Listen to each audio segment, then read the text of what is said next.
या ठिकाणी उपस्थित आपल्या महाविद्यालयाचे प्राचार्य डॉक्टर गायकवाड सर, ज्युनियर कॉलेजचे मुख्य उपप्राचार्य आदरणीय श्री ढमक सर, पर्यवेक्षक गुंजाळ सर, या ठिकाणी उपस्थित विविध विभागांचे प्रमुख प्राध्यापक आणि विद्यार्थी बंधूंनो आणि भगिनींनो, मला शिक्षण प्रसारक संस्थेच्या वतीनं तुमचं सगळ्यांचं अतिशय मनःपूर्वक स्वागत करताना अतिशय आनंद होतो आहे. याचं कारण असं आहे की या ठिकाणी समोर बसलेली जी मुलं आहेत, विशेषतः श्रमिक ज्युनियर कॉलेजमध्ये प्रवेशित झालेली, ही संगमनेर तालुक्यातली सर्वात मेरिटोरियस मुलं आहेत. कारण सगळ्यात जास्त टक्के असलेली, जर आपण ॲव्हरेज पर्सेंटेज काढलं, तिथे बसलेल्या या सगळ्या 300 मुलांचं ॲव्हरेज पर्सेंटेज काय, तर सर्वात जास्त ॲव्हरेज पर्सेंटेज असणारं कोणतं ज्युनियर कॉलेज असेल तर ते आपलं श्रमिक ज्युनियर कॉलेज आहे. इथे सगळ्यात जास्त टक्के असलेली मुलं दरवर्षीच प्रवेशित होतात आणि यावर्षीही त्या परंपरेला साजेस असं काम यांनी केलं आहे. आत्ता आपण ज्या विद्यार्थ्यांचे या ठिकाणी सत्कार केले त्या विद्यार्थ्यांचं तर विशेष कौतुक आहे, अभिनंदन आहे. कारण त्यांनी 98-99 असे काहीतरी टक्के पाडलेले आहेत. अर्थात इतर जी मुलं आहेत त्यांनी ठरवलं असतं तर त्यांना नक्की एवढे मिळाले असते, पण त्यांनी ठरवलं नव्हतं, हा अडचणीचा भाग आहे. पण ते ठरवलं तर काहीही करू शकतात. कारण मी अनेक वेळा असा प्रश्न विचारतो की मला आत्ता जे काही टक्के पडलेले आहेत 10वीला, ते टक्के माझ्या बुद्धिमत्ते इतके नाही आहेत.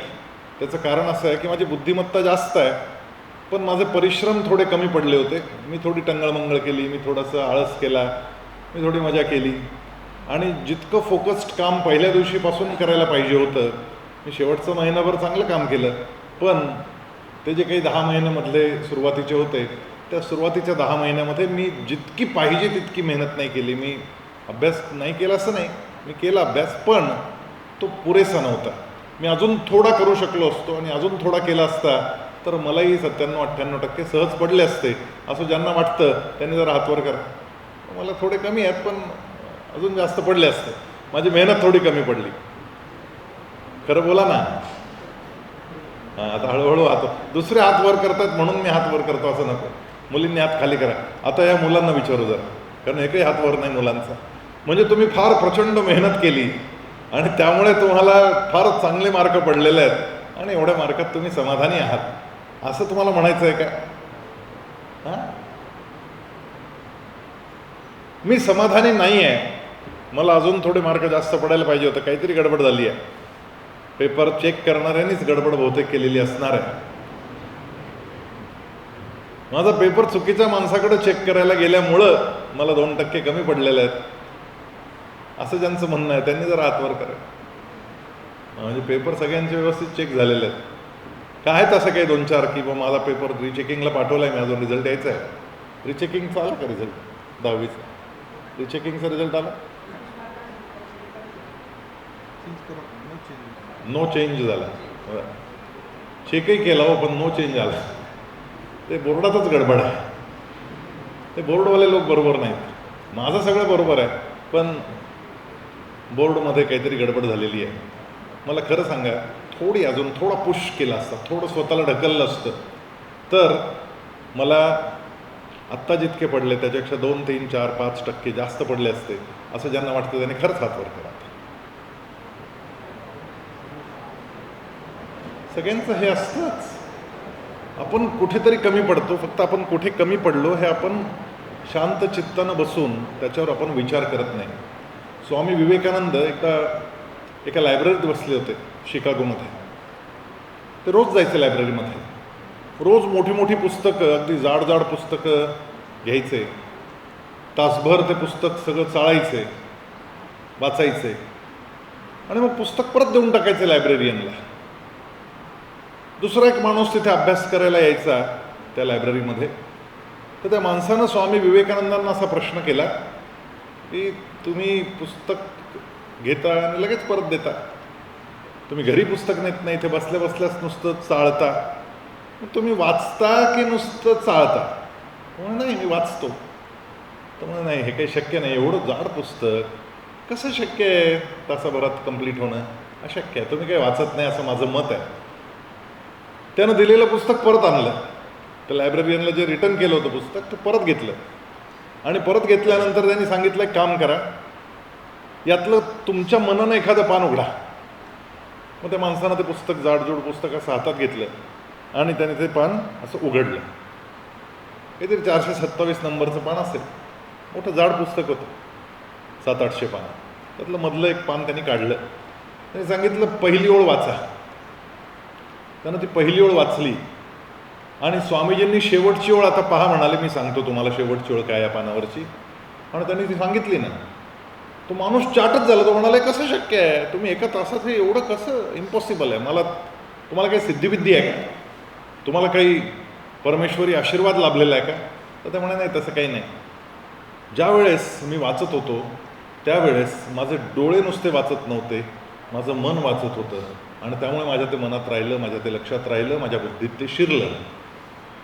आपलं होतं असं की आपले डोळे वाचतात पण आपलं मन वाचत नाही. आपलं शरीर त्या पुस्तकात असतं पण आपलं मन त्या पुस्तकात नसतं.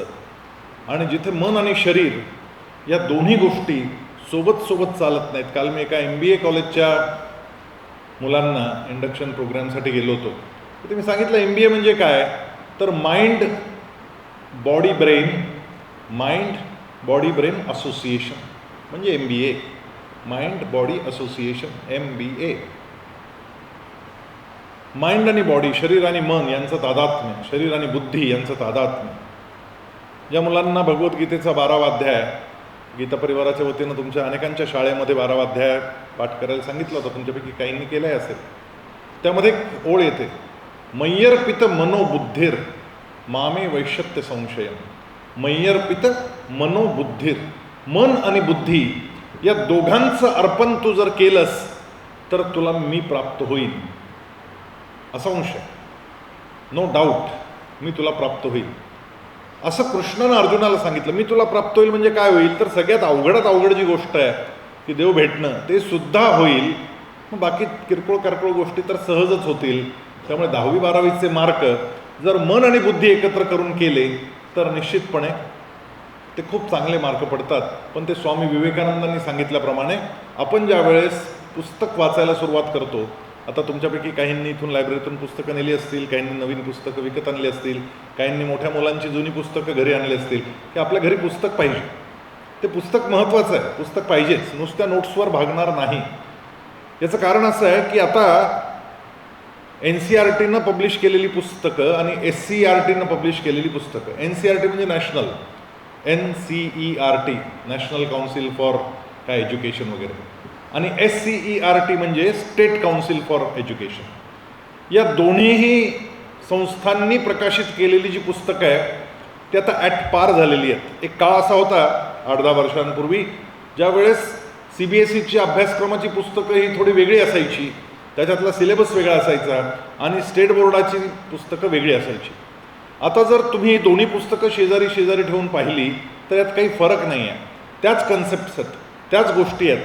आणि तुमची जी CET होणार आहे, इंजिनिअरिंगसाठीची जी CET होते किंवा नीट होते, तुम्हाला CETचा लॉंग फॉर्म माहिती आहे ना, कॉमन एंट्रन्स टेस्ट CET. त्यानंतर जर तुम्हाला म्हणजे CET जी होते त्याच्यामध्ये तुम्हाला राज्यातल्या इंजिनिअरिंग कॉलेजमध्ये प्रवेश मिळतो, महाराष्ट्र राज्यात. ती CET जी आहे ती फक्त राज्यापुरती मर्यादित आहे. मग अगदी इथल्या गव्हर्नमेंट इंजिनिअरिंग कॉलेजमध्ये सुद्धा प्रवेश तुम्हाला CETतूनच मिळतो. आणि सगळ्यात चांगलं गव्हर्नमेंट इंजिनिअरिंग कॉलेज जे आहे ते मुंबईला असेल, पुण्याला असेल, नागपूरला असेल, मोठ्या शहरांमध्ये ही गव्हर्नमेंटची इंजिनिअरिंग कॉलेजेस आहेत.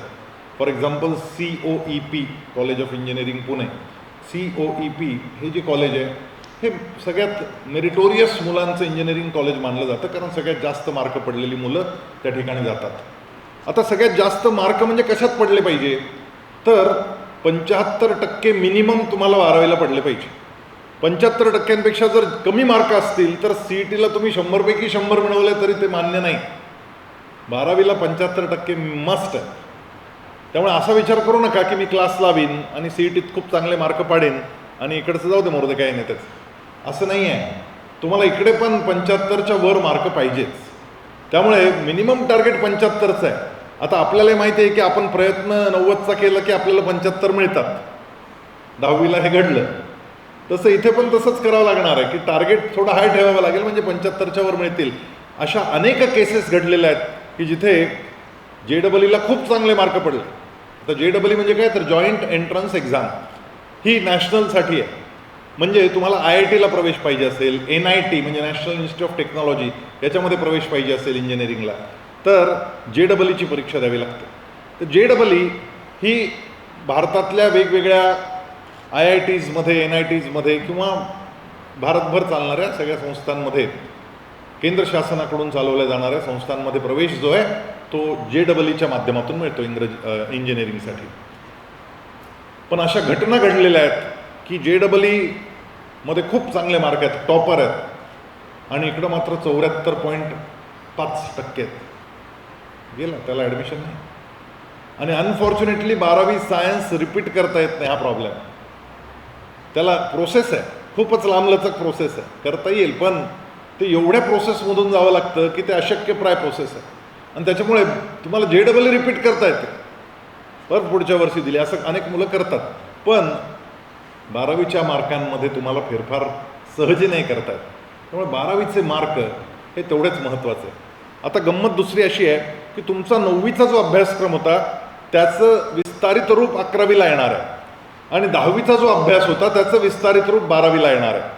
तुम्ही अभ्यासक्रम ताडून पहा, तुमच्या लक्षात येईल की 9वीला जो अभ्यास होता त्याचाच पुढचा भाग आता 11वीत आलेला आहे, आणि 10वीला जो अभ्यास होता त्याचा पुढचा भाग 12वीला आलेला आहे. हे जर लक्षात घेतलं तुम्ही, तर 9वीची आणि 10वीची एकदा उजळणी पण परत करावी लागेल. कारण ते जे फॉर्म्युले होते ते आपण त्यावेळेस पाठ करून घेतले होते, न समजता पाठ केले, पाठ करून उत्तरं काढली, उत्तरं बरोबर आली, पण कन्सेप्ट लक्षात राहिली नाही की हाच फॉर्म्युला काय. आता फॉर एक्झाम्पल स्पीड, हा स्पीडचा फॉर्म्युला तुम्हाला शिकवला होता 9वीला. काय formula? Speed is equal to distance upon time. दैनंदिन जीवनामध्ये आपल्याला आत्ता मी किती स्पीडने चाललोय हे कसं मोजता येईल? तुमच्या घरी आहे का स्पीडोमीटर? तुमच्या घरी स्पीडोमीटर आहे का? तुमच्या सगळ्यांच्या घरी स्पीडोमीटर आहे, पण तो कुठे तुम्हाला माहीत नाही, किंबहुना तुम्ही पाहिलाच नाही. प्रत्येकाच्या घरात आहे स्पीडोमीटर. कुठे आहे? तुमच्या स्कूटीला आहे, तुमच्या मोटरसायकलला आहे, तुमच्या गाडीला आहे, तुमच्या ट्रॅक्टरला आहे. प्रत्येक ठिकाणी स्पीडोमीटर लावलेला आहे. तो स्पीडोमीटर जर पाहिला तर तुमच्या लक्षात येईल की तिथे फॉर्म्युला पण लिहिलेला आहे त्या स्पीडोमीटरचा, डिस्टन्स अपॉन टाईम. मी किती अंतर पार केलं त्याला किती वेळात ते पार केलं याच्याने भागायचं, म्हणजे तुम्हाला स्पीड कळेल. आणि म्हणून स्पीड लिहिताना जो तो काटा असतो ना स्पीडोमीटरचा, तो जर 60 वर असेल तर मी 60 किलोमीटर प्रति तास या वेगानं जातोय, असा त्याचा अर्थ. प्रति मिनिट नाही बरं का, ते प्रति तास आहे, पर अवर. आणि तिथे टाईमचा पॅरामीटर अवर, 1 तास असं घेतलेलं आहे. आता हे सगळं इंग्रजीतून येतं, आणि मी काही इंग्लिश शिकलेलो नाही. मी आपला मराठी मिडियम शाळेमध्ये होतो. जे मराठी मिडियम शाळेतून इथं आलेत ना त्यांच्यासाठी एकदा पहिलं मी टाळ्या वाजवतो. चला, काय तुमच्या कन्सेप्ट क्लिअर आहेत, फक्त कॉन्फिडन्स इंग्रजी पुरता कमी आहे. बिलीव्ह मी, माझ्यावर विश्वास ठेवा. मी पण मराठी मिडियममध्ये शिकलो आहे. मी इथल्या शारदा शिक्षण संस्थेमध्ये 4थीपर्यंत होतो. मग 5वीला मी पेटीटमध्ये गेलो, मग 6वीला मी दिगंबर गणेश सराफ विद्यालयात गेलो, मग 11वी-12वीला मी श्रमिक ज्युनियर कॉलेजमध्ये आलो. थ्रू आऊट तुमच्यासारखाच मी शिकलो, पण इंग्रजीत कुठेही अडत नाही. इंग्लिश मिडियमच्या शाळा पण चालवतो, आणि त्या फक्त भारतात नाही, संगमनेरात नाही, पुण्यात, बेंगलोरमध्ये अनेक ठिकाणी चालवतो. पण दुबईला पण एक शाळा काढली आहे, तिथं पण शिकवतो. IB बोर्डाच्या पण शाळा काढल्या, तिथेही शिकवतो. काही नाही, काही फरक पडला नाही. मी मराठी मिडियममध्ये शिकलो आहे म्हणून माझं इंग्रजी जास्त उत्तम आहे, कारण माझ्या कन्सेप्ट मातृभाषेत अतिशय क्लिअर झाल्या, आणि म्हणून माझ्या कन्सेप्च्युअल गडबड होत नाही माझी. मग इंग्रजीचे शब्द जे आहेत ते शब्द आपल्याला ते काही फार अवघड नाही. ते आपल्याला दैनंदिन जीवनामध्ये मेसेज वगैरे आपले जे चालतात आजकाल, तर ते स्पेल चेक पण होऊन जातं, आणि आपलं करेक्शनही होऊन जातं. तर काही फार अडचण येते अशातला भाग नाही. आणि इंग्रजी बोलण्याचा कॉन्फिडन्स जो आहे तो मात्र थोडासा प्रयत्नपूर्वक डेव्हलप करावा लागतो. त्याच्यासाठी मी एक प्रयोग केला. तो प्रयोग असा होता की रोज 10 पानं मी मोठ्याने वाचायचो, लाऊड रीडिंग ज्याला आपण म्हणतो. जसं ज्ञानेश्वरीचं पारायण आपल्या घरात आजी आजोबा मोठ्याने करतात ना, मोठ्याने वाचतात, तसं इंग्रजीची 10 पानं मोठ्यानं वाचायला मी सुरुवात केली. 3 महिने मी फक्त हा एक्सरसाइज केला. 3 महिने पण पूर्ण नाही केलेला मी तो एक्सरसाइज. त्यातले 30 दिवसच मी खरंच प्रामाणिक 10 पानं वाचली असतील. बाकीच्या दिवशी 2 वाचली, 4 वाचली, 5 वाचली. 10 पानं मी 1 महिनाभर वाचली असतील. पण ती मोठ्यानं वाचली. आणि मोठ्यानं वाचत असताना थोडा ॲक्सेंट म्हणजे आपलं उच्चारणशास्त्र हे थोडंसं अधिक प्रभावी केलं. आणि ते करण्यासाठी NDTV नावाचा एक चॅनल आहे, त्याच्यावर किंवा BBC आहे, त्याच्यावरच्या इंग्रजी बातम्या मी आवर्जून पाहत राहिलो. आणि इंग्रजी बातम्या ऐकायच्या आणि 10 पानं कोणत्याही पुस्तकाची, इंग्लिश पुस्तकाची. आता 9वीचं पुस्तक आणा तुम्ही, आणि 9वीच्या पुस्तकाची 10 इंग्रजीची पानं, फिजिक्सचं आणा, तुमच्या विज्ञानाचं आणा, आणि त्या विज्ञानाची 10 पानं वाचायला सुरुवात करा रोज. मग ते झालं की मग 10वीची करा. हा एक्सरसाइज जरी केला ना तुम्ही एवढा, 10 पानं वाचायला साधारणपणे एक अर्धा तास लागतो मोठ्याने वाचायचं असेल. आत्ता 11वीत थोडासा वेळ मिळेल तुम्हाला, 12वीत वेळ मिळणार नाही बिलकुल. हे तुम्हाला 11वीत सहज करता येईल. आणि असा एक मित्रमैत्रीण कोणीतरी आपल्याला शोधायचा की चुकलं तरी चालेल पण आपण इंग्लिशमध्ये बोलायचं, काय फरक नाही पडत, चुकू दे, आपण इंग्रजीतून बोलू आणि आपलं इंग्लिश सुधारून घेऊ, सहज सुधरून जाईल. आणि तुम्हाला जे 12वीला मार्क पडायचे त्यामध्ये मुख्यत्वे इंग्रजी विषयात तुम्हाला खूप कमी मार्क पडतात, ते तुम्हाला इम्प्रूव्ह करता येईल, सहज करता येईल. तुमचा जो रिझल्ट येणार आहे बेस्ट ऑफ 5मध्ये तुम्हाला तो रिझल्ट काउंट होणार आहे. त्यामुळे त्या ठिकाणी आपल्याला सगळ्याच विषयांमध्ये चांगले मार्क कसे येतील याचा आपल्याला प्रयत्न करावा लागेल.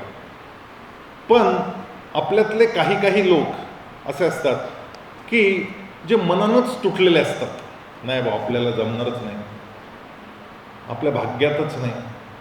मी पोपटाकडून कार्ड काढलं होतं, पण त्या पोपटानं माझं जे कार्ड काढलं बाजारात, तो पोपट घेऊन बसतो ना ज्योतिषी, त्याच्यातच माझं भविष्य चुकीचं निघालं. आणि मग मी माझा हातही दाखवला होता, पत्रिका दाखवली, सांगितलं नो सक्सेस. त्यामुळे मी किती केलं तरी काय मला मिळणार नाही. माझा भाग्याचा विचार, त्याला शिकवणी आहे मला नाही, त्याचे आईवडील शिकलेले आहेत माझे नाही, तो शहरातला आहे मी ग्रामीण आहे. अशा अनेक प्रकारच्या नकारात्मकतेमध्ये आपण गुरफटून जातो.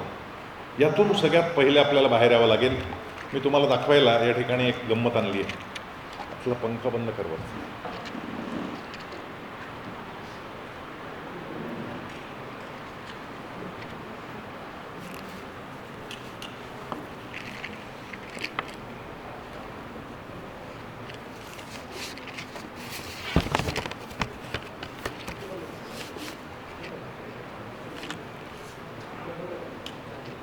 एक मेणबत्ती आहे. हा 5वीतल्या मुलानं मला विचारलेला प्रश्न आहे, तो तुम्हाला मी टाकणार आहे. ही मेणबत्ती पेटवायची असेल तर काय काय गोष्टींची आवश्यकता आहे असा प्रश्न त्याने विचारला. आणि पेटती ठेवायची असेल तर काय काय गोष्टी लागतील. मग मुलांनी उत्तर द्यायला सुरुवात केली की मेणबत्ती पाहिजे, काड्याची पेटी पाहिजे. मग एकाने सांगितलं नुसती काड्याची पेटी असून उपयोगाची नाही, त्याच्यामध्ये काड्या पाहिजे. मग नुसत्या काड्या असून उपयोगाचं नाही, त्याला गूल पाहिजे. ते गूल असून उपयोगाचं नाही, त्याला शेजारी पट्टी पाहिजे, हात पाहिजे वगैरे वगैरे. मग त्याचं चिटकवलं पाहिजे. मग एकाने सांगितलं ऑक्सिजन पाहिजे. मग एकाने सांगितलं ती हवा नसली पाहिजे, म्हणजे ती विजली नाही पाहिजे. मग एकाने सांगितलं वात पाहिजे, वात. मग परत बेसिक चालू झालं, मेन पाहिजे, वात पाहिजे. आमचं सगळं डोळे पाहिजे, एक जण म्हणाला डोळे पाहिजे, चिटकलं पाहिजे नाही तर आंधळ्याला कसं लावता येईल. असे अनेक प्रकारचे उत्तरं झाली आमची. पण ते पोरगं काय ऐके ना, तो म्हणाला नाही याच्यापेक्षा एक फार भारी आहे म्हणाला, ते राहिलं आणि ते सगळ्यात महत्त्वाचं आहे. मग आम्ही सगळे खूप विचार करत बसलो की काय असेल काय असेल काय असेल. सगळं सांगून झालं पण आम्हाला काही त्याचं उत्तर सापडे नाही. मग आम्ही हारलो. मग आम्ही त्या मुलाच विचारलं की अरे तू सांग काय पाहिजे. आम्ही हारलो. मग त्यांनी सांगितलं की सगळ्यात महत्त्वाचं हे आहे की जी मेणबत्ती आहे ना ही सुलटी पाहिजे म्हणाला. काय म्हटला? ही मेणबत्ती सुलटी पाहिजे. ही जर मेणबत्ती उलटी केली तर काय होईल? त्या मेणबत्तीचंच मेण तिच्यावर पडायला सुरू होतं आणि ती मेणबत्ती विझते.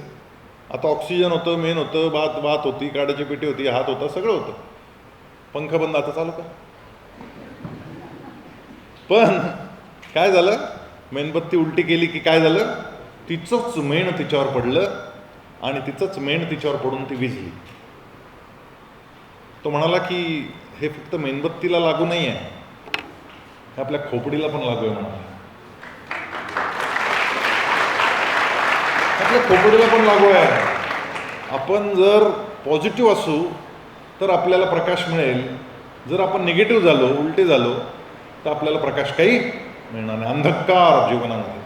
त्यामुळे पहिला आज दिवस जो आहे, पहिला दिवस, आज आपण पॉझिटिव्हिटीने स्वतःला असं भरायचं की मी 10वीला जेवढे मार्क पाडलेले आहेत त्यापेक्षा किमान 5 ते 10% मला जास्त पडतील. हे नक्की आहे, हे घडणार आहे, मी हे घडवून दाखवणार आहे आणि त्यासाठी आवश्यक असणारी मेहनत राईट डिरेक्शनमध्ये मी करणार आहे. राईट डिरेक्शन फार महत्त्वाची आहे. तुम्हाला पोचायचं आहे नाशिकला आणि तुम्ही प्रचंड वेगानं पळायला सुरुवात केली, अगदी 100च्या स्पीडनं तुम्ही पळताय नाशिककडे, आणि जायचं मात्र कुठे आहे, पुण्याला. तुम्ही पोचाल पुण्याला? नाही पोचणार. तुम्हाला पुण्याच्या दिशेनं गेलं तर पुण्याला पोचणार आहे. डिरेक्शन फार महत्त्वाची आहे. आता हे डिरेक्शन वगैरे सगळं तुम्हाला फिजिक्समध्ये कळणारच आहे.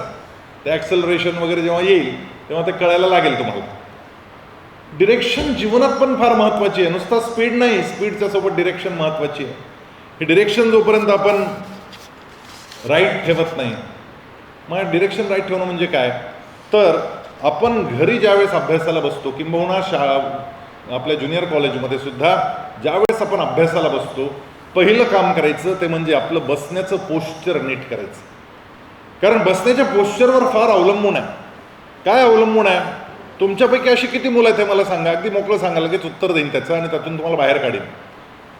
मी वर्गात गेलो, एक्झाम हॉलमध्ये, परीक्षेच्या सभागृहामध्ये मी गेलो आणि परीक्षेचा पेपर हातात आला की मला पहिले 5 मिनटं काही सुचतच नाही. मी ब्लँक होतो.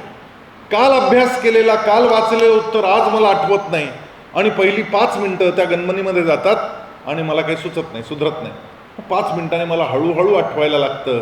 पण तो जो 5 मिनिटाचा पहिला झटका आहे, त्या झटक्यामुळे माझं एकूण उत्तर लिहिण्याचं जो स्पीड आहे, जे परफेक्शन आहे, ते कुठेतरी माझं कमी पडतं आणि म्हणून मला मार्क कमी पडतात. मी विसरून जातो, मला ऐनवेळी आठवत नाही. अशी समस्या ज्यांना 2%, 5%, 10%, 50%, 100% असेल त्यांनी हात वर करायचं. थोडंसं असं घडतं माझ्या बाबतीत, मला आठवत नाही. तुम्ही हळूहळू हात वर करता, मला माहिती आहे. मोकळं बोला आज, नाही तर मग नाही सांगत उत्तर, जाऊ द्या. हा विषय तुमचा प्रॉब्लेमॅटिक नाही आहे, तर मी प्रॉब्लेमच नाही तर उत्तर कशाला सांगायचं. उत्तर हवं असेल तर प्रॉब्लेम आहे हे मान्य करावं लागेल. आहे का प्रॉब्लेम, तो उत्तर सांगतो. असेल तर हात वर करा. आता थोडे जास्त, आता हळूहळू मुलं पण हात वर करायला करा करा. ज्यांना असं वाटतं की बाबा 5 मिनटं माझे जातात, 5 मिनटं त्या पेपरमधलं मला काही सुधरत नाही, ठीक आहे, हात खाली करा. आता काय घडतं ते सांगतो. अशी किती मुलं आहेत की ज्यांच्या अंगावर कुत्रा आला की त्यांना इकडं पळायचं की तिकडं पळायचं ते त्या क्षणी सुचत नाही आणि ते स्तब्ध होऊन जातात. असे आता काय करायचं, कुत्रा. ज्यांचं ते घडतं. आता काही काहींच्या अंगावर कधी कुत्रेच आले नसतील, हा विषय वेगळा. बिबट्या आला, बिबट्या असं सुधरत नाही, आपण बधीर होऊन जातो. असं का घडतं? त्याचं कारण आहे. त्याचं कारण असं आहे की जे तिथे घडतं ना तेच परीक्षेत घडतं. सेम आपल्या शरीराची जी त्यावेळेस रिॲक्शन आहे, प्रतिक्रिया आहे, ती प्रतिक्रिया ही गडबडते. याचं कारण तुमची ऑक्सिजन लेवल खाली उतरते. तुमच्याकडे कोरोना काळात त्या ऑक्सिमीटर्स घरी आणले असतील, त्याचं बोटाला लावलं की त्याच्यावर ऑक्सिजन कळतं की आपल्या शरीरात किती ऑक्सिजन आहे. आता त्याचा सेल डाऊन झाला असेल, आता ते आईनं कुठं गबाळात ठेवलं असेल ते आता माहीत नाही, पण सापडलं सहज तर शोधा. 5 रुपयाचा सेल मिळतो, तो टाका आणि करून पहा प्रयोग घरी. आणि नाही घरी तर शाळेत वर्गात करून पहा. वर्गात हा प्रयोग सायन्सच्या विद्यार्थ्यांनी केला पाहिजे असं मला वाटतं. एक ऑक्सिमीटर आणा आणि प्रत्येकानं आपलं ऑक्सिजन लेवल चेक करायचं. त्याच्यानंतर मग ताठ बसायचं. ताठ बसून मोठे 5-10 श्वास घ्यायचे आणि त्याच्यानंतर परत ऑक्सिमीटरनी ऑक्सिजन चेक करायचं.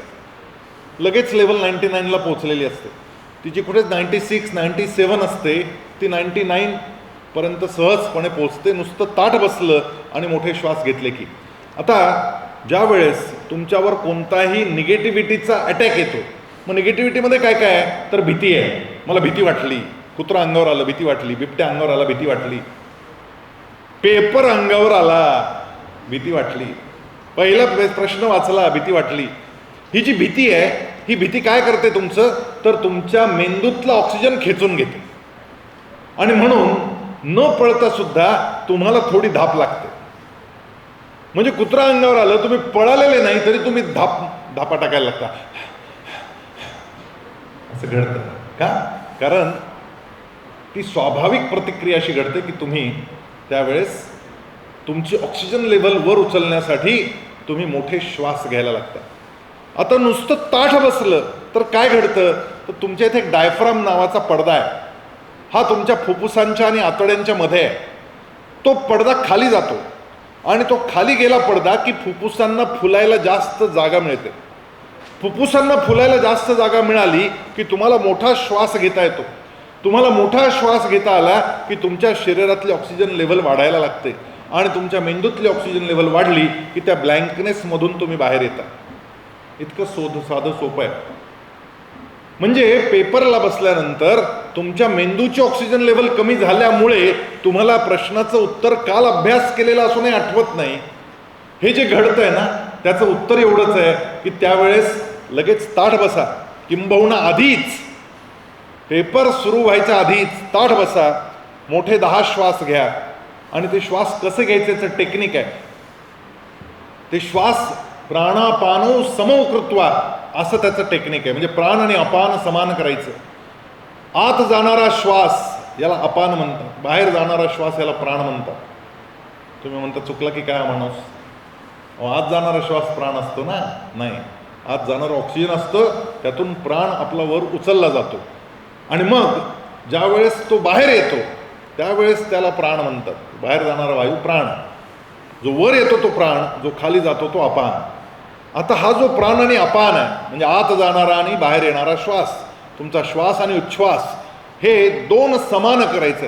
म्हणजे काय, तर 1 2 3 4 5 असं म्हणत म्हणायचं, तोंडाने म्हणायचं नाही, कारण तोंडाने म्हणताना आपल्याला श्वास घेता येत नाही. काय म्हणताय तुम्ही, बोलताना श्वास नाही घेता? नाही, श्वास घ्यायचा असतो त्यावेळेस थांबावं लागतं आपल्याला. अरे आम्हाला माहीतच नव्हतं हे. काही काही लोक आता लगेच करून पाहते. तुम्हाला बोलता बोलता श्वास घेता येतो का? बोलता बोलता श्वास घेता येत नाही, थांबावं लागतं. आणि म्हणून ते जे ब्रेथलेस गाणे असतात, ब्रेथलेस, श्वास न घेता धडधड धडधड धडधड गाणं म्हणत जायचं, मोठा श्वास, प्राणायाम, त्या प्राणायामाच्या क्रियेतून ते जमतं. पण सगळ्यात सोपा प्राणायाम जर काही असेल तर तो हा आहे, प्राणापानो समौ कृत्वा. मनातल्या मनात 1 2 3 4 5 श्वास आत, मनातल्या मनात 1 2 3 4 5 श्वास बाहेर. पण तो श्वास पूर्ण क्षमतेनं भरता यावा म्हणून ताठ बसायचं आहे, बाकी काही नाही. आता हेच तुम्ही वर्गात करून पहा. इथे जेवढे शिक्षक आहेत त्यांनी याच्यानंतरचा जो पहिला पिरियड असेल त्या पिरियडमध्ये हे करायचं. ताठ बसण्याची पद्धत समजावून सांगायची. ताठ बसत असताना आपल्याला आपल्या अप्पर बॉडीचं वजन जे आहे ते आपल्या हिप्सवर, आपल्या बुडावर देऊन चालत नाही. आपल्याला थोडंसं बुड उचलावं लागतं, हिप्स थोडे वर करावे लागतात आणि मांडीच्या मागचा जो भाग आहे, आपल्या हिप्सच्या खालची जी मांडी आहे त्याच्यावर आपल्या अप्पर बॉडीचं वजन देऊन आपण ज्यावेळेस बसतो, म्हणजे किती आपलं बुड वर करून बसायचं, तर त्याची साधी टेक्निक आहे, त्याला साधं उत्तर आहे. असायचं कारण नाही, हे फार सगळ्यात योगातलं पहिलं आसन. आपलं आसन कसं असलं पाहिजे, बसायचं कसं, हे आजपर्यंत तुम्हाला शाळेत शिकवलं नाही कोणी. आज पहिला पिरियड आहे, मला तुम्हाला हे शिकवायचं आहे की बसायचं कसं. कारण जी मुलं नीट बसायला लागली त्यांचं मन आणि बुद्धी एक होणार आहे. मन आणि बुद्धी एक करायला श्वास हा सगळ्यात महत्त्वाचा आहे. आणि म्हणून आपल्या अष्टांग योगात यम नियमानंतर पहिलं आसन आहे, बसायचं कसं, आसन, आणि मग प्राणायाम आहे.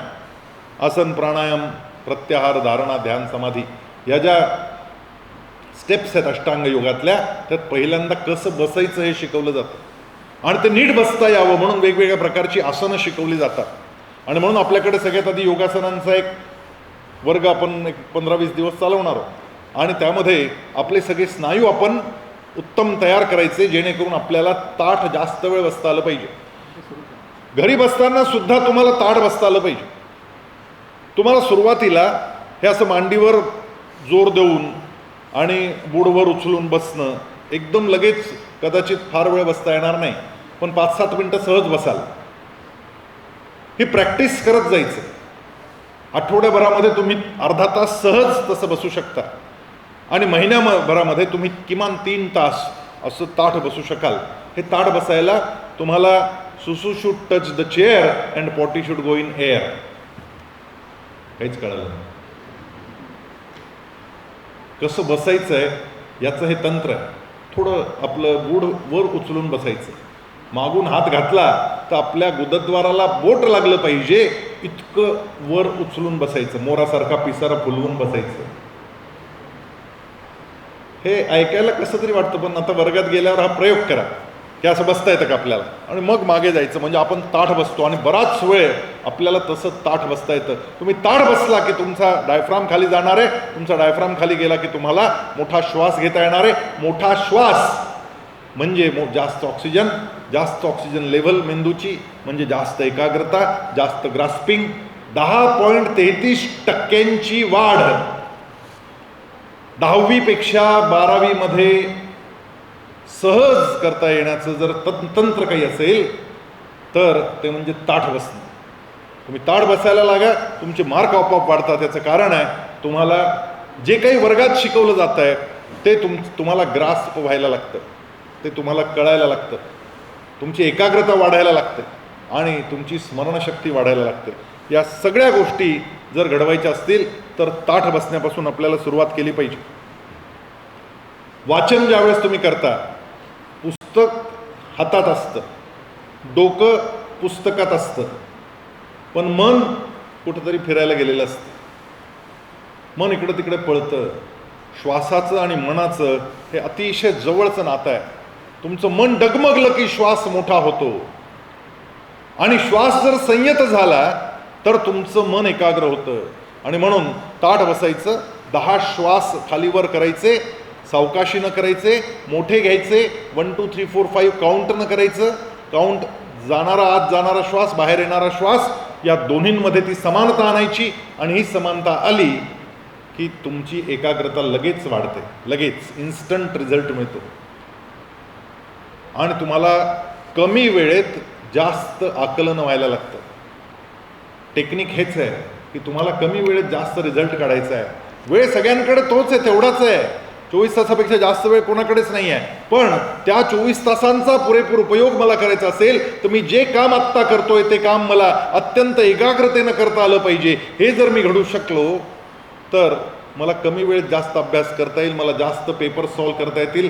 सगळ्यात जास्त पेपर सॉल्व्ह करण्यावर दर आठवड्याला एक टेस्ट आपण स्वतःची केली पाहिजे. आणि सगळे पेपर नेटवर उपलब्ध आहेत.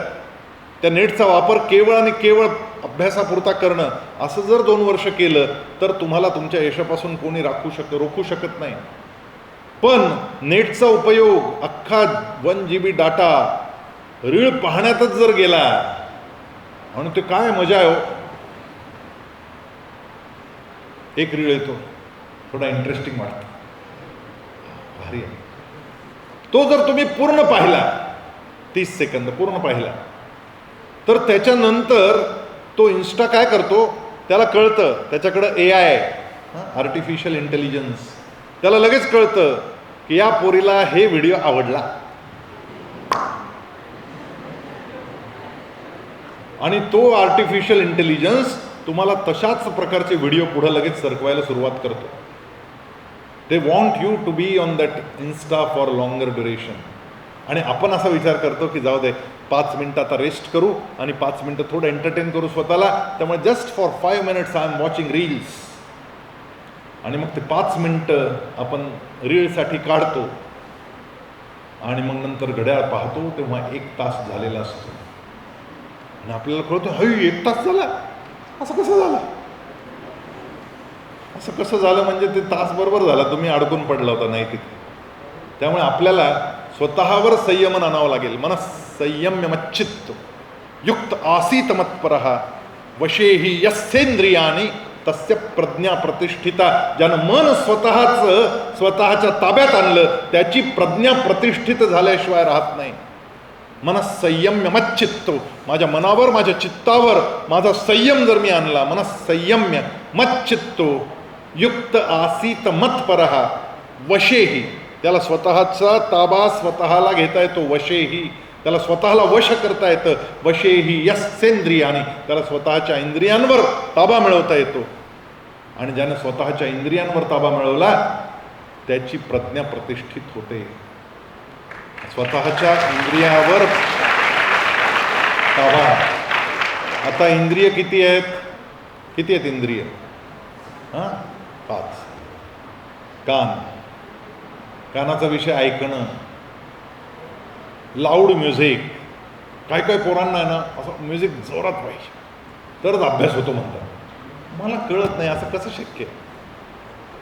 तुमच्या कानात भलतंच काहीतरी जातंय आणि तुम्ही डोकं भलतीकडे घालताय. It is impossible. म्हणजे एकीकडून कचरा आत चाललाय आणि दुसरीकडून पवित्र गंगा काहीतरी चालवायची, काय शक्य नाही. त्यामुळे लाऊड म्युझिक, टेक्नो म्युझिक हे तुम्हाला मदत करणार नाही आहे, हे तुमचा घात करणार आहे. आणि ऐकण्याचा तो विषय. दुसरं ऐकणं, गॉसिप्स. मैत्रिणीकडे गेलं ना की तिचे उखाळे, तिचे पाखाळे, खूप मज्जा येते. करा, मजा करा, खूप मित्रमैत्रिणी असू देत, पण दुसऱ्यांची निंदा नालस्ती करणं त्याच्या पाठीशी हे चुकीचं आहे. आमच्या शेजारी एक सुनबाई राहतात, त्यांचं आणि त्यांच्या सासूबाईंचंच भांडण झालं एक दिवशी. काय कशावरून? तर त्या सुनबाईच्या माहेरची लोक पाहुणे म्हणून येणार होते. तर ती सुनबाई सासूला म्हणते, माझ्या घरचे लोक येणार आहेत, सासूबाई तुम्ही थोडं एक अर्धा तास त्यांना एंटरटेन करा, मी येतेच. पण तू कुठं चालली? नाही म्हणे मी जरा जाऊन येतो. कुठं चालली? नाही म्हणे मी चालले किटी पार्टीला. अगं म्हणे तुला काही लाज वाटते का? तुझा भाऊ यायचा आहे आणि तू कुठं किटी पार्टीला चालली? नाही म्हणे जाणं गरजेचं आहे. म्हणे असं काय गरजेचं जाणं आहे? भाऊ तुझा येतोय, तू थांब की घरी, मी करीन, तो काय प्रश्न नाही, पण तुझं काय तिथं जाण्यापासून अडलंय? ती म्हणाली, सासूबाई तुम्हाला सांगू का खरं, तिथे जो नसतो ना त्याची निंदा नालस्ती चालू होते. म्हणून मी असं ठरवलंय की मी तिथे जाते, दुसऱ्याची निंदा नालस्ती चालू करते आणि मला लगेच रिटर्न येते. म्हणजे बत्ती लावून आली की फटाकडे फुटत राहतील तिकडे. आपल्याला खूप मजा वाटते दुसऱ्यांची निंदा नालस्ती करायला. एक पथ्य पाळलं पाहिजे आपल्या आयुष्यात की माझ्या तोंडून कोणाच्या पाठीवर निंदा नालस्ती नाही करणार. फार महत्त्वाचं हा नियम आहे. कारण दुसऱ्यांची निंदा नालस्ती करताना आपण आपल्याच डोक्यात कचरा भरून घेत असतो अननेसेसरी. काय नाही, आपल्याला काही घेणं देणं नाही, पण चर्चा करण्यामध्ये एवढी मजा येते. त्या सियानं ढकललं की चेतननं ढकललं, ह्याच्यावर चर्चा करते. अगं जाऊ दे ना बाई, तुझं काय करायचं, तुला काही सिया व्हायचं नाही. आणि अशी सिया आपल्याला पण नको.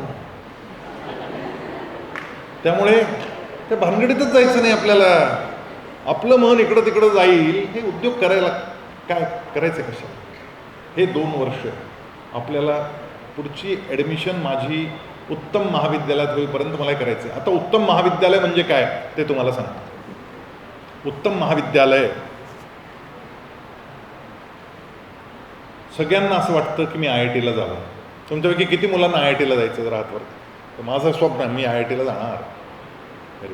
हां, तुम्ही हातवर ठेवा. JEE करून मला IIT ला जायचं. मला गव्हर्नमेंट इंजिनिअरिंग कॉलेजला जायचं, हातवर करा. मला मेडिकल कॉलेजला जायचं, हातवर करा. म्हणजे 80% त्याच्यात गेले इंजिनिअरिंग आणि मेडिकलमध्ये. आता राहिलेले 20%. तुम्हाला कुठं जायचं? याच्यापेक्षा वेगळं काहीतरी करायचं त्याने जरा सांगा की मला हे करायचं, 12वी नंतर मला हे करायचं. असं कोणाच्या काही डोक्यात आहे का? हां, कोणीतरी सांगा ना हातवर करून पटकन. मला वाटलं ते कॉलेजलाच निघाले लगेच. एवढा उत्साह आला की ताबडतोब IIT ला चालला.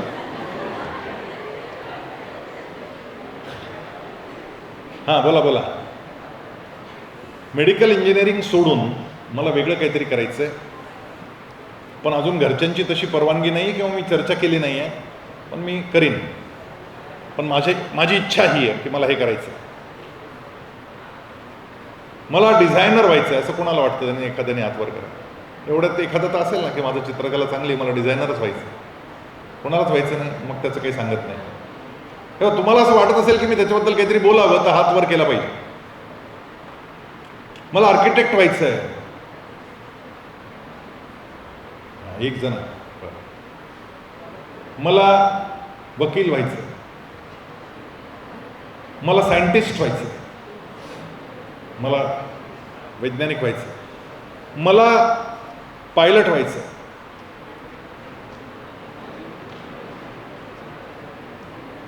मला AI मध्ये माझं करिअर करायचं, मला एरोस्पेस, सॅटेलाइट्स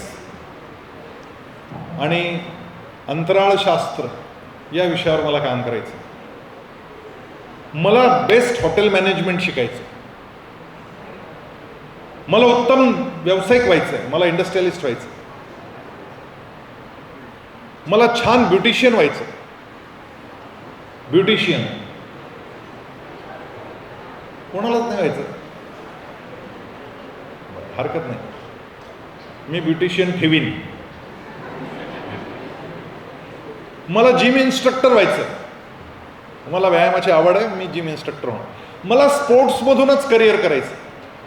स्पोर्ट्स खूप करिअर आहे बरं का स्पोर्ट्समध्ये. तुम्हाला ज्यांना कोणाला स्पोर्ट्स करिअरची माहिती घ्यायची असेल, एक स्वतंत्र आपण त्याच्यासाठी करिअर काउन्सिलिंग हा कार्यक्रम घेऊ, आणि त्यामध्ये मी आत्ता जे काही सांगतोय त्या सगळ्या गोष्टी त्या प्रोग्रॅममध्ये मी तुम्हाला सांगेन.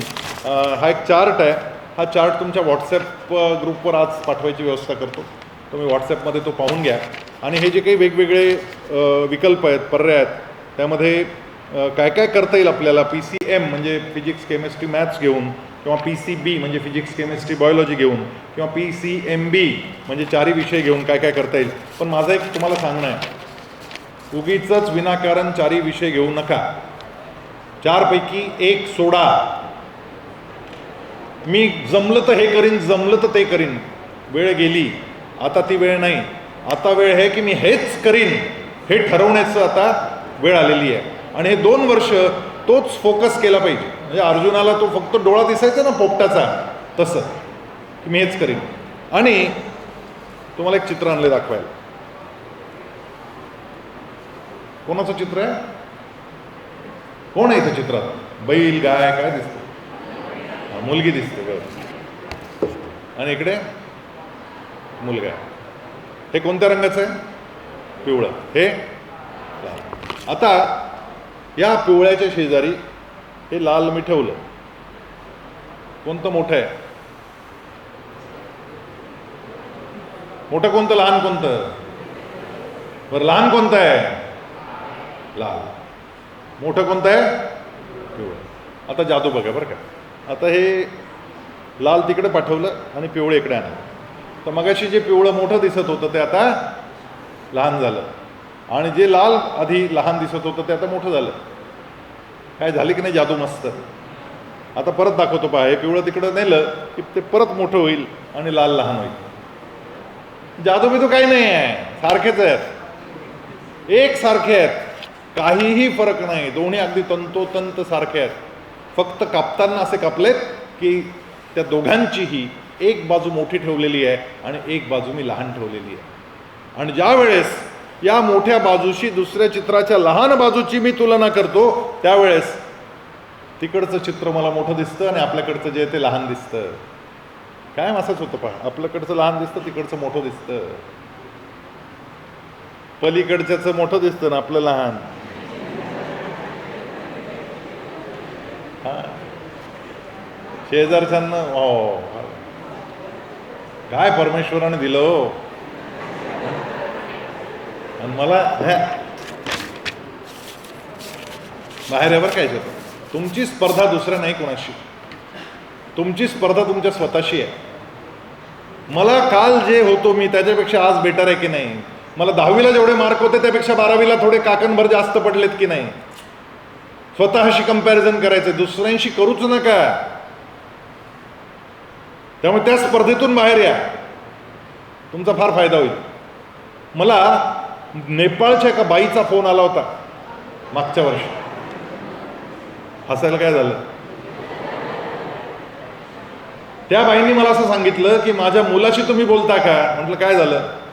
तो म्हणे तो 12वी पास झाला, त्याला 98.8% मार्क पडलेत CBSE 98.8, आणि त्याची इच्छा आहे की त्याने हॉवर्ड स्कूलमध्ये, त्या विद्यापीठामध्ये, हॉवर्ड विद्यापीठामध्ये जावं अशी त्याची इच्छा आहे.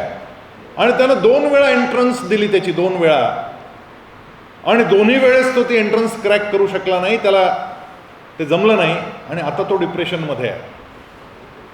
12वीला इतके मार्क पडलेत त्याला, 10वीला 99.4% होते, 12वीला 98.6% पडलेत, आणि तरीसुद्धा तो हॉवर्डची एक्झाम क्रॅक करू शकला नाही, आणि आता तो काहीच करायचं नाही म्हणतो.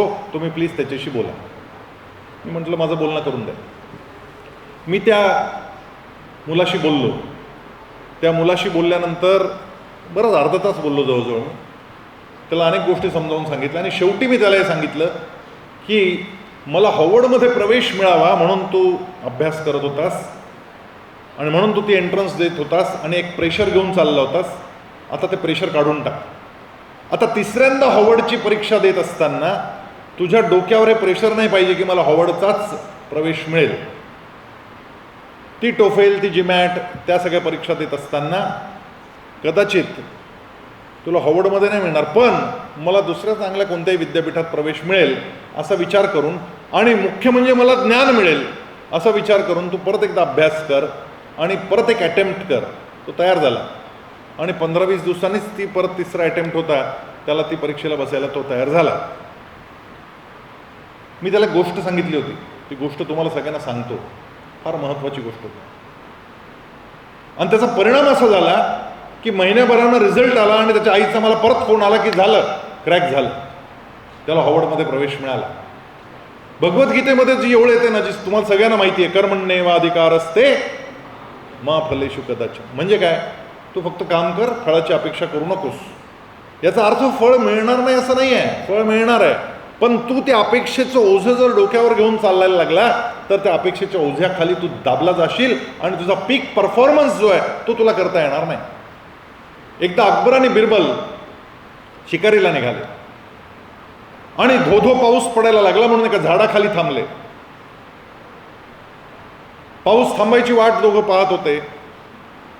शेजारी एक ओढा वाहत होता, त्या ओढ्याला प्रचंड पूर आला होता, आणि पाऊस थांबायची वाट अकबर बिरबल दोघंही पाहत आहेत. आणि थोड्या वेळाने एक अतिशय विचित्र अशी घटना त्यांनी पाहिली.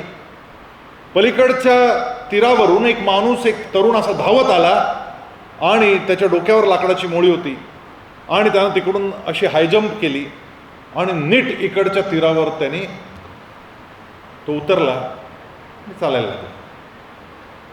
अकबर थक्क झाला ते पाहून. तो म्हणाला माझा घोडा सुद्धा एवढी लांब उडी मारू शकणार नाही. एवढी लांब उडी या पोरानं मारली.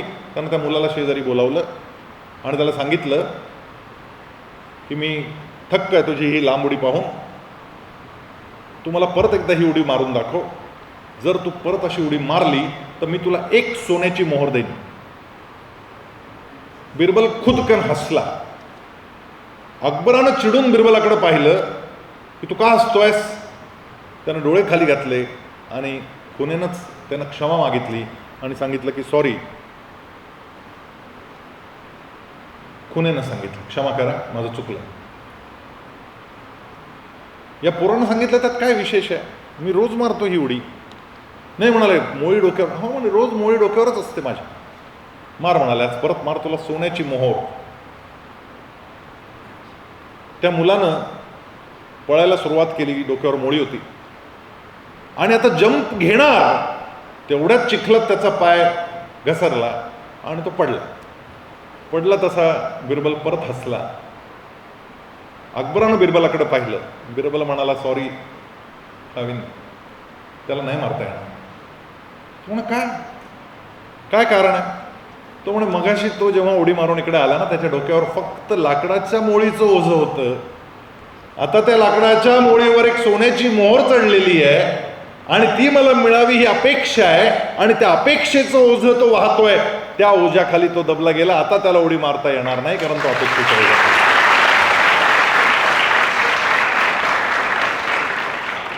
त्यामुळे मला हेच मिळवायचं आहे, आणि त्यासाठी एखाद्याने वेडं व्हावं. आई वडील प्रेशर करतायत, अभ्यास कर अभ्यास कर म्हणून अभ्यास करायचा. आईला फसवायला नका अभ्यास करू. आपल्या स्वतःसाठी करायचं, नुसतं ते बसून काही उपयोगाचं नाही आहे.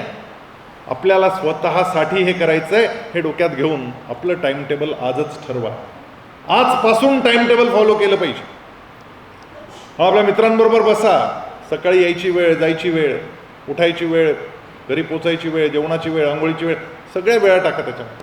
काय तुम्ही शिकवणी लावली असेल त्या शिकवणीची वेळ, कोणाला JEEचा क्लास करायचा आहे, कोणाला नीटचा क्लास करायचा आहे. आपल्या कॉलेजमध्ये खूप सुंदर आणि अतिशय स्वस्त असे ते क्लासेस चालतात. ज्यांना कोणाला ते करायचं असतील त्यांनी तिकडे पण प्रवेश घ्या. खूप चांगला रिझल्ट येतोय. त्यामुळे उगीच खूप जास्त पैसे म्हणजे खूप भारी शिकणं असं नाही. मनापासून जिथं शिकवलं जातं ना तिथे शिका, आणि मनापासून शिका तर तुम्ही ते क्रॅक कराल. पण या सगळ्या परीक्षा ज्या आहेत त्यासाठी कोणता एंट्रन्स द्यायला पाहिजे त्या संदर्भातलं एक स्वतंत्र व्याख्यान आणि त्याचं ते पॅम्पलेट मी तुम्हाला पाठवेल, ते तुम्ही पहा. त्याचा नीट बारीक अभ्यास करा. जरुरी नाही सगळ्यांनी मेडिकल आणि इंजिनिअरिंगला गेलं पाहिजे. आपल्याला जे आवडतं ते आपण केलं पाहिजे. स्वे स्वे कर्मण्य भिरत संसिद्धिम लभते नरः. आपल्याला जे आवडतं ते आपण करायला लागलो की त्यातली सिद्धी आपल्याला प्राप्त होते. जे चिटकवलेलं आहे, जे मला येत नाही, जे उष्ण आहे, मला करायचं नव्हतं पण बळच मला सायन्सला आईनं सांगितलं म्हणून मी आलोय. मला खरं कॉमर्सला जायचं होतं, मला चार्टर्ड अकाउंटंट व्हायचं होतं, पण मला आईवडिलांनी बळजबरी केली, माझ्या मित्रांनी बळजबरी केली, म्हणून मी इकडे आलोय. असं कोणी पण असेल तुमच्यातलं तर मला भेटा. मी तुमच्या आईवडिलांना समजावून सांगेन. मला उत्तम डान्सर व्हायचं होतं, मला उत्तम करिअर स्पोर्ट्समध्ये करायचं होतं, मला उत्तम नर्तक व्हायचं होतं, सिंगर व्हायचं होतं, संगीतकार व्हायचं होतं, आणि मला वेगळंच करायला लावते माझी आई, माझे बाबा. मला नाही करायचं हे. असं ज्यांना ज्यांना कोणाला आज वाटत असेल ही संधी आहे, तुमच्या आईवडिलांना घेऊन माझ्याकडे या, आणि मी भरपूर वेळ देईल, काळजीच करू नका. मालपाणी हाऊसमध्ये असतो. माझा नंबरही शेअर करा ऑफिसचा, तिथे दत्ता बांदुर्गेंना फोन करायला सांगा. माझी वेळ घेऊन या, कारण मी प्रवास खूप करत असतो, त्यामुळे मी भेटेनच तुम्ही आल्या आल्या असं नाही. इथे असलो तर नक्की भेटेन.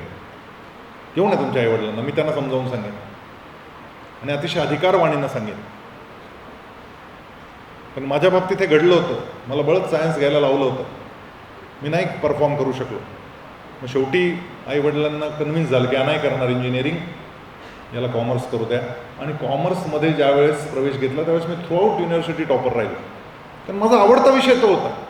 मला मार्केटिंग आवडायचं, मला बँकिंग आवडायचं, मला सेल्फ एम्प्लॉयमेंट इंडस्ट्री आवडायची, मला बजेट कळायचं, त्यामुळे ते मला करावं असं वाटलं आणि मी ते केलं आणि ते जमलं. आपल्याला जे आवडतं ते आपण केलं पाहिजे. उगीच बळजबरीनं चिटकवलेले धंदे करू नका. स्वधर्मे निधनम श्रेय परधर्मो भयावह असं भगवद्गीता म्हणते. स्वधर्मे निधनम श्रेय. स्वतःच्या आवडीचा विषय करत असताना मेलं तरी चालेल, पण परधर्मो भयावह, तो करतोय म्हणून मी करतोय हे बिलकुल करू नका. यात तुमचा भयानक लॉस होईल, ही गडबड होऊन जाईल सगळी. आणि त्यामुळे जे काही करताय ते तुम्हाला जर आवडत असेल ना तर त्याचा भार वाटत नाही. त्यात तुम्हाला इंटरेस्ट यायला लागतो आणि त्यात तुम्ही खोलात जायला लागता. मी तुम्हाला एक चित्र आणले दाखवायला, फार मजेशीर आहे.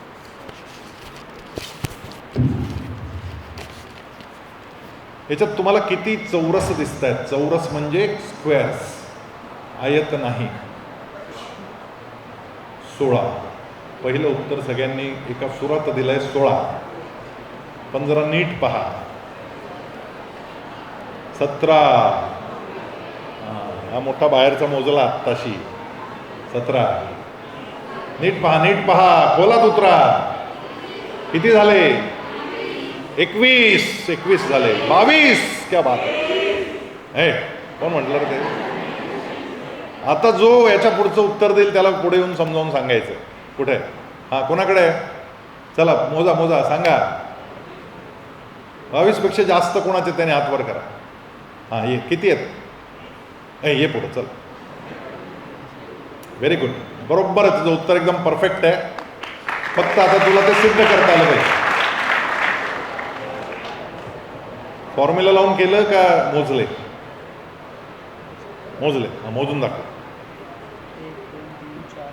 16 तर मोजले आम्ही, 16 सगळ्यांना कळाले. 16 कळाले. 17. हां, एक मिनिट, कोणता? हां, म्हणजे 4चा 1, या 4चा मिळून 1 असे किती आहेत? 18, 19. 17 मधला 18, इकडचा 19. 20. हां, खालचा 20, 21, इकडचा 22. 22, 23, 24, 25. बरं, 3 1 26, 27, 3 1 हे एक मिनिट, कोणता दाखवतो तो? असा? हा चौरस नाही, 3चा असा. 26. अच्छा, हां, 27. बरं, खालचा 28. हां.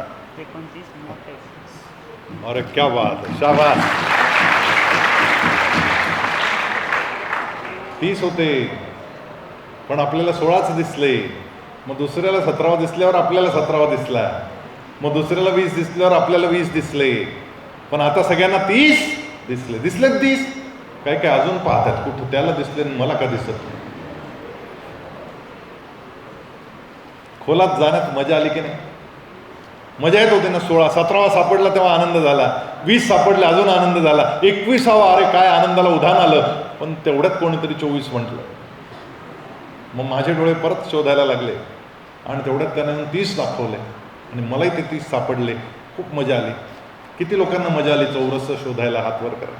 तेव्हा आम्हाला मजा आली, सगळ्यांना मजा आली. कारण तुम्ही खोलात उतरला. खोलात उतरलं की मजा येते. पण खोलात तेव्हाच माणूस उतरतो जेव्हा त्याला ते काम करण्यामध्ये रस असतो, तेव्हाच तो खोलात उतरतो. मुलांना अभ्यासाचा का कंटाळा येतो? कारण त्याला इंटरेस्ट नसतो. ज्या गोष्टीत त्याला इंटरेस्ट आहे त्यात त्याला कंटाळा कधीच येत नाही. म्हणजे ज्याला क्रिकेट खेळण्यात इंटरेस्ट असतो आणि गल्लीत जाऊन जो क्रिकेट खेळ आला की दप्तर टाकाने चालला गल्लीत क्रिकेट खेळायला. क्रिकेट खेळत असताना पायाला जखम झाली, काच घुसली पायामध्ये, त्यावेळेस ती काढून टाकली काच आणि खेळत राहिला, राणा काढत राहिला. विसरला आपल्याला जखम झाली हे सुद्धा विसरला. देह भान हरपणं ज्याला म्हणतात ते. हे आता वारीत ज्यावेळेस आपले सगळे वारकरी ते टाळ वाजवत नाचतात ना, उड्या मारतात, देहभान हरपतात ते. आणि त्यांचा इंटरेस्ट त्याच्यात आहे. आपला इंटरेस्ट क्रिकेटमध्ये आहे. त्यामुळे काच जरी घुसली तरी आपण आनंदात क्रिकेट खेळत राहतो.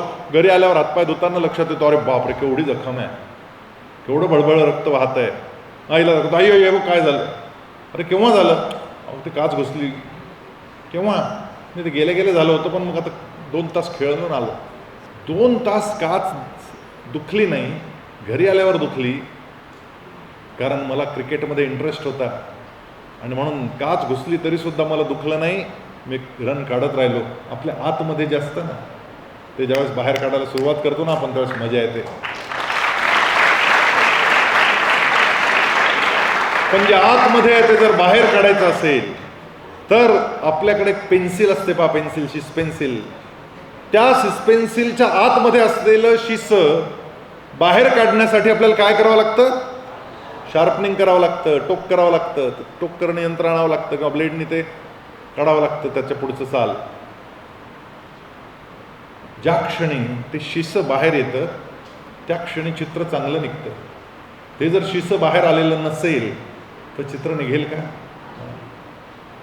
तुमच्या आयुष्यातलं जे चरित्र घडवायचं आहे ते चरित्र तेव्हाच घडेल जेव्हा आतमधला इंटरेस्ट जो आहे तो कशात याचा शोध तुम्ही घ्याल. आणि मला या गोष्टीत इंटरेस्ट आहे. तुम्हाला सहज सांगतो, आपल्याकडे अशी मुलं आहेत, हे कॉलेज जे आहे ना यामध्ये खूप वेगवेगळे कोर्सेस आहेत.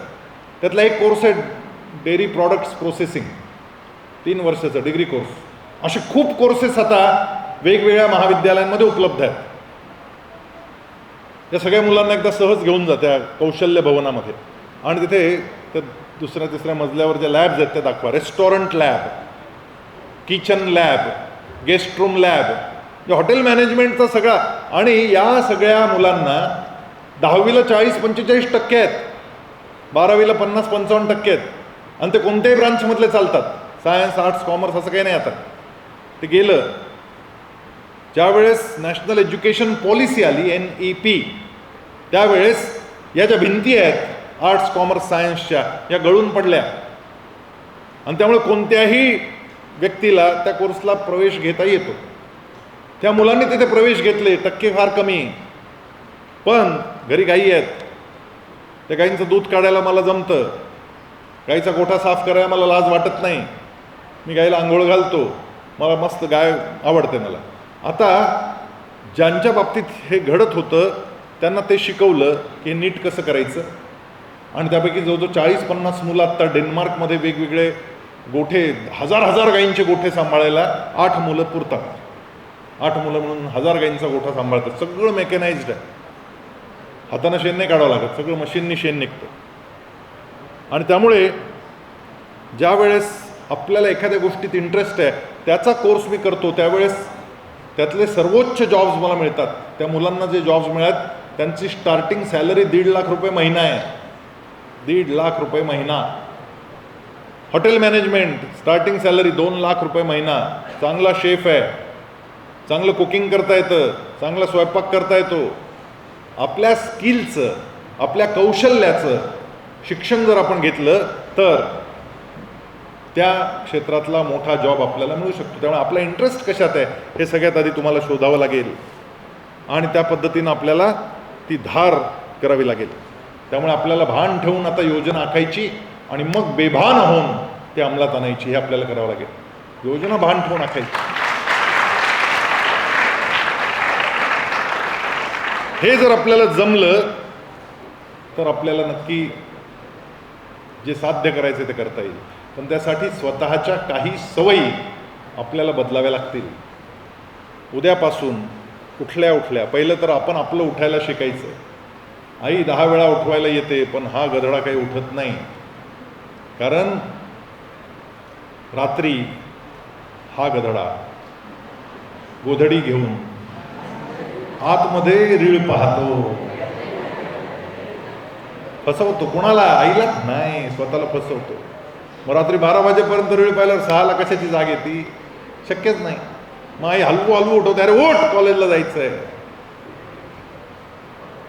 कसा तरी उठतो, आळसातच येतो. एवढा उशीर झालेला असतो की आंघोळ न करताच येतो, आणि इथं आल्यावर सगळ्यांना परफ्यूम देतो. आपल्या सवय आपल्या न. तुम्ही सहलीला किती जण गेले शाळेत असताना? आम्ही सहलीला जाऊन गेलो. पहाटे 5ला बोलवत शाळेत, बस 5 वाजता निघणार होतो, बरोबर आहे की नाही? 4ला आई ग, आणि आईला सांगून ठेवलं होतं मला 3ला उठव, 4ला उठव, पण आई यायच्या आधीच मी उठलो. असं किती लोकांच्या बाबतीत घडलं? सगळ्यांच्या बाबतीत घडलं. म्हणजे ज्याच्यात इंटरेस्ट आहे ते करताना आपोआप जाग येते की नाही?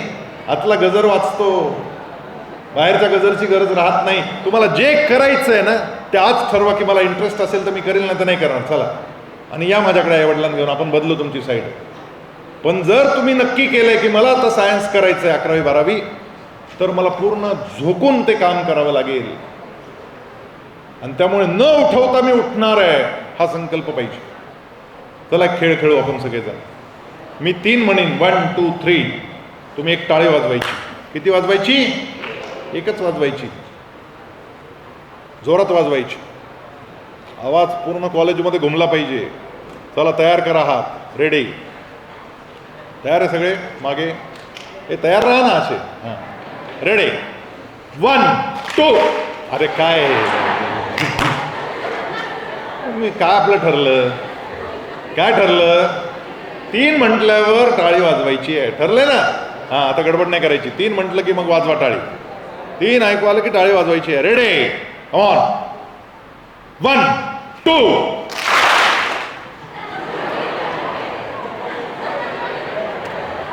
मी कुठं 3 म्हटलं?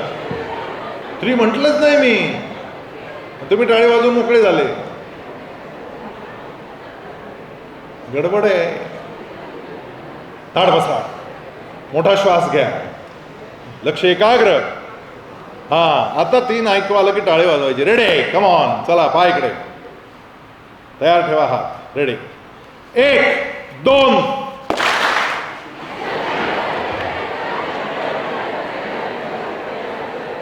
का वाजते? त्याचं कारण आहे, बालवाडीत घातलं आपल्याला तेव्हापासून हेच शिकवलं. 1 1चा, 2 2चे, 3 3चे तालात म्हणायचं. म्हणजे जेवढं अंतर 1 आणि 2 मध्ये तेवढंच वेळेचं अंतर 2 आणि 3 मध्ये असणार असं गृहीत धरून 3 ऐकू यायच्या आत आपण टाळी वाजवून मोकळे. माझं 3 म्हणणं ही माझी क्रिया आहे आणि तुमची टाळी वाजवणं ही तुमची प्रतिक्रिया आहे. पण माझ्या क्रियेच्या आधीच तुम्ही प्रतिक्रिया देऊन मोकळे होताय. इथं गडबड आहे, इथं गडबड आहे. कारण ही सवय लागली आहे बालवाडीपासून, सवय. आणि जसं वय वाढलं तशी ती वाढत गेली म्हणून तिला वय असं नाव दिलं. वयासोबत सोबत ती वाढली. पण आजपासून बदलायचं आहे. 3 ऐकू आल्याशिवाय वाजवायचं नाही. कारण 2 आणि 3चं वेळेचं अंतर आपल्याला आता माहीत नाही ते किती असणार आहे. आणि त्यामुळे 3 ऐकू आलं की मगच टाळी वाजवायची. हा निश्चय जर पक्का झाला तर बदलता येईल, तरच बदलता येईल. चला रेडी, तयार, कॉन. आता 3 ऐकू आल्याशिवाय जर टाळी वाजली तर 5. तयार रहा. रेडी, 1 2 3. जमलं ना, 100% जमलं की नाही सर? 100% रिझल्ट काढला पोरांनी, काय प्रॉब्लेम नाही आपल्याला. 100% रिझल्ट येणार या बॅचचा. कारण यांनी ठरवलं तर हे बदलतात.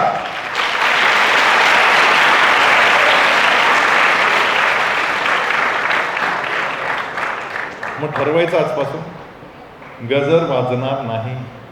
आतला गजर वाजला पाहिजे. आपण आपलं उठायचं, आई वडिलांवर अवलंबून नाही. या वर्षभरामध्ये किमान 10-15 तास वेळ काढून कमवा शिका योजनेत काम करा. 65 रुपये तासाला मिळतात. किती रुपये? 65. 1 तास काम केलं की 65 रुपये मिळतात. सुरू झालंय. तुमच्या घरी खूप आहे मला माहिती आहे, तुम्हाला गरज नाही. पण घामाच्या कष्टाच्या पैशाची किंमत काय असते हे समजण्यासाठी ते काम करा. 1 तास काम करा, 65 रुपये मिळवा. तुमच्या सवडीनं, तुमच्या सोयीनं. आणि एक निश्चय करा की बाबा किमान बसचा जो जायचा यायचा खर्च आहे तेवढा मी माझ्या मेहनतीनं काढीन, त्याचे पैसे मी घरी मागणार नाही. किंवा मला जर इथल्या कॅन्टीनमध्ये वडा खायची इच्छा झालीच तर त्या वड्याचे पैसे माझ्या स्वकमाईचे असतील. त्या आईवडिलांच्या कमाईच्या पैशातून मी इथला वडा खाणार नाही. मी आपला डबा आणीन आणि माझं इथं वडा खायचा असेल तर ते माझ्या स्वकष्टाचे, माझ्या घामाचे पैसे असतील. त्यामुळे कमवा शिका योजनेमध्ये भाग घ्या. NSSच्या कॅम्पमध्ये जरूर जा. ते 10 दिवस जीवन परिवर्तन करणारे असतात. 4 भिंतींच्या आतमध्ये जे शिकायला मिळत नाही ते सगळं तिथे शिकायला मिळतं. स्वावलंबन शिकायला मिळतं, मैत्री शिकायला मिळते, एकमेकांशी जुळवून घेणं, कष्ट करणं, ग्रामीण जीवन पाहणं, तिथल्या लोकांच्या हाल अपेष्टा समजून घेणं हे आपल्याला त्यातून मिळतं. तुम्हाला जितक्या संधी श्रमिक ज्युनियर कॉलेज देणार आहे तितके कुठंच मिळणार नाही. आणि त्यामुळे तुम्ही सगळ्यांनी हा सगळा प्रयत्न करायचा आहे. जर प्रयत्न पूर्ण असेल तर हार होत नाही. नन्ही चीटी जब दाना लेकर चढ़ती है, चढ़ती दीवारों पर 100 बार फिसलती है. चढ़कर गिरना, गिरकर चढ़ना ना करता है. आखिर उसकी मेहनत बेकार नहीं होती, कोशिश करने वालों की. दुख किया सिंधु में गोताखोर लगाता है. जा जाकर खाली हाथ लौट कर आता है, मिलते न सहज ही मोती गहरे पानी में. बढ़ता दुगना उत्साह उसी हैरानी में. मुट्ठी उसकी खाली हर बार नहीं जाती, कोशिश करने वालों की. असफलता एक चुनौती है, स्वीकार करो. क्या कमी रह गई देखो और सुधार करो. जब तक न सफल हो नींद चैन की त्यागो तुम. संघर्षों का मैदान छोड़ मत भागो तुम. कुछ किए बिना ही जय जयकार नहीं होती, कोशिश करने वालों की. तुमच्या सगळ्यांच्या विजयाच्या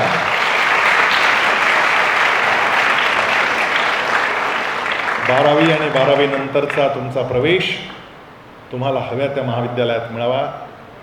तुमच्या जीवनामध्ये तुम्हाला विजय मिळावा यासाठी तुम्हाला मनःपूर्वक शुभेच्छा देतो आणि माझे 2 शब्द संपवतो.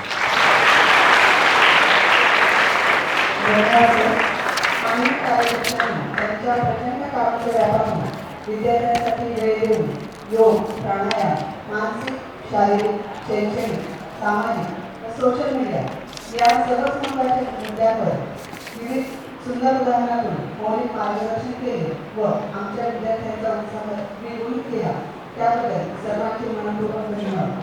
यानंतर श्रमिक कृष्ण महाविद्यालयाचे पर्यवेक्षक माननीय प्राध्यापक मुंगासाहेबांना विनंती करते की त्यांनी आजच्या कार्यक्रमाचा सहभाग करावा.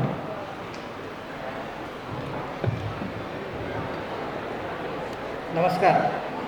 आजच्या या विद्यार्थ्यांच्या व्याख्यानमालेच्या संदर्भामध्ये आपल्या सर्वांचे प्रेरणास्थान आपल्या श्रमिक कनिष्ठ महाविद्यालय आणि शिक्षण प्रसारक संस्थेचे सर्वेसर्वा सन्माननीय संजय मालपटे सर अतिशय कामाच्या व्यस्त व्यापातून त्यांनी आपल्यासाठी वेळ काढला त्याबद्दल मी श्रमिक कनिष्ठ महाविद्यालयाच्या वतीनं त्यांचे या ठिकाणी आभार व्यक्त करतो. त्याचबरोबरीने महाविद्यालयाचे प्राचार्य उपप्राचार्य समन्वयक माझे सर्व सहकारी शिक्षकेतर सहकारी आणि आपण सर्व विद्यार्थी या कार्यक्रमाला उपस्थित राहिले आपल्या सर्वांचा आभार व्यक्त करतो आणि आयोजकांच्या वतीने हा कार्यक्रम या ठिकाणी समाप्त झाला असं जाहीर करतो. धन्यवाद.